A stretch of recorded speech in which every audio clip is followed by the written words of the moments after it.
Se apontarmos para as nossas próprias mãos com um microscópio eletrônico, veremos células, depois moléculas, átomos, depois o núcleo do átomo, os prótons, os quarks, depois as cordas e, por fim, o vácuo quântico. Existem várias correntes da física e formas diferentes de suas análises quanto o assunto é física quântica. Mas existe um consenso: tudo é feito de átomo. A sua mão, a cadeira que você está sentado bem aí, o pelo do seu gato, a pétala de uma flor. Absolutamente tudo ao nosso redor é feito de átomos. Se você quer saber um pouco sobre o universo do átomo, assista ao vídeo anterior dessa série. Alguns estudiosos acreditam que por trás de tudo está o vácuo quântico e que dele emana um potencial gigantesco de energia que poderia explicar muitas coisas sobre a criação do universo. De um lado, cientistas que tentam provar a existência de Deus através da física quântica. Do outro, céticos que não acreditam nessa possibilidade. Se Deus é uma energia que está em tudo, presente em todas as coisas do mundo e que emana a sua força sobre nós, o seu nome poderia ser vácuo quântico. É isso que muitos estudiosos acreditam. Eu sou Uriel Martínez e esse é o Porquê das Coisas.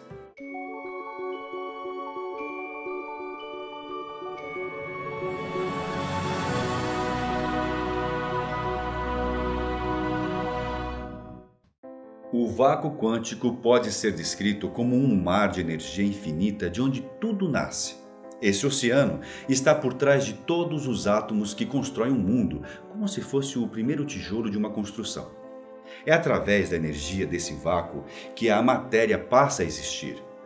Mas se somos realmente energia, será possível o nosso pensamento criar a nossa realidade? Um experimento que abalou o mundo científico nos deixou esse questionamento. Os cientistas colocaram em prática essa experiência pela primeira vez há mais de 200 anos. Eu vou te explicar bem melhor. Dá só uma olhada. No mundo que vivenciamos, se jogarmos bolas de gude em uma parede com duas fendas, elas se comportarão como o esperado. Passarão pelas fendas de forma aleatória e marcarão lá do outro lado duas colunas de impacto. E se colocarmos essa parede com duas fendas dentro de uma piscina, o impacto na água causará ondas que passarão pelas fendas e do outro lado criarão infinitos pontos de impacto. Sabendo disso, vamos para o outro lado da experiência. Esse mesmo experimento feito em um universo microscópico possui resultados incrivelmente bizarros. Pegaram então um único elétron. Só para você saber, essa partícula é 10 trilhões de vezes menor do que uma bola de tênis.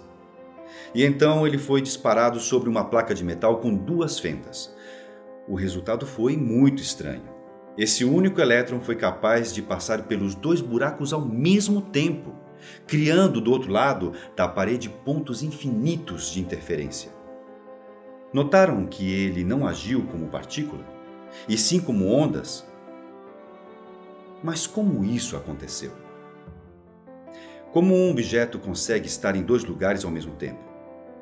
Esse se tornou o experimento fundamental da mecânica quântica. É comum pensar que os elétrons são partículas, como bolinhas de gude, por exemplo, só que muito, mas muito menor. Mas nesse experimento o elétron se comportou como uma onda, criando do outro lado infinitos pontos de interferência. E não somente dois pontos de impacto como era o esperado. Procurando então respostas, eles colocaram um objeto observador na entrada dessas fendas para saber como esse elétron agia. Eis uma grande surpresa. Ele se comportou de forma diferente da primeira vez, como uma bola de gude e não como ondas. Apontaram então que aparentemente o comportamento da matéria quântica é bem diferente de quando nós estamos observando e quando não estamos. E que isso aconteceria basicamente pela influência energética que o observador exerceu sobre a partícula. Bruce Lipton, em seu livro Biologia da Crença, afirma: a física quântica descobriu que os átomos físicos são constituídos de vórtices de energia que giram e vibram constantemente. Cada átomo é um centro que gira e irradia energia e cada um deles tem uma assinatura e constituição próprias. Por isso, emitem coletivamente padrões de energia que podem ser identificados.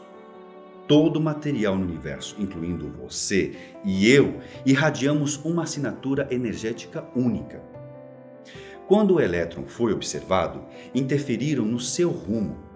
Isso levou alguns cientistas a procurarem explicações e a formular teorias sobre esse assunto. Algumas linhas de estudo acreditam que essa é a prova mais concreta de que o pensamento influencia tudo ao nosso redor, da mesma forma que influenciaram o elétron. Em outro teste feito em laboratório, os cientistas conseguiram fazer com que duas partículas se interligassem.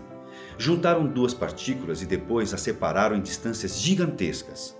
Ao movimentarem uma das partículas, automaticamente a outra realizou o mesmo movimento. Comprovaram cientificamente que elas passaram a se comportar de forma interligada, como se não houvesse espaço entre elas. Esse fenômeno é conhecido como entrelaçamento de partículas e pode explicar perfeitamente a possibilidade da telepatia e reforça a ideia de que o pensamento pode modificar nossa realidade. Atualmente, a física entende que os elétrons podem ser ondas e partículas ao mesmo tempo, dependendo da forma como nós, observadores, agimos. Essa dupla característica, aparentemente contraditória, é chamada de dualidade onda-partícula. E isso explica muita coisa, além de abrir milhares de possibilidades sobre o universo. Somos matéria ou energia? O elétron é partícula ou onda? A resposta para as duas perguntas é simplesmente a mesma. Somos tudo ao mesmo tempo. Por isso, a mente e o corpo devem seguir juntos. Segundo estudiosos de física quântica, pensamentos negativos atraem acontecimentos ruins. E dessa forma, atraímos a doença, as dívidas, relacionamentos ruins e etc. Assim como observar o elétron fez com que ele mude o comportamento, agir na vida com um pensamento ruim te trará uma realidade desagradável. Se o nosso pensamento atrai a nossa realidade, então somos responsáveis pelas energias que atraímos para nós. Por exemplo, quando pensamos muito e temos medo de ser assaltados, saímos de casa com esse pensamento, logo a energia que você emana pode estar em sintonia com aquela pessoa que já sai de casa pensando em assaltar. Mas se tudo que eu penso pode acontecer, daí você me pergunta: então por que eu nunca acerto a bolada da Mega Sena? O motivo é que você não acredita de verdade que pode ficar milionário de um dia para o outro. Somos mais condicionados a acreditar que seremos assaltados ao invés de ganhar uma bolada na Mega Sena. E você, o que tem pensado nos últimos dias? Está pensando em adquirir mais conhecimento? Então inscreva-se no nosso canal. Esse foi o Porquê das Coisas. Até a próxima dimensão.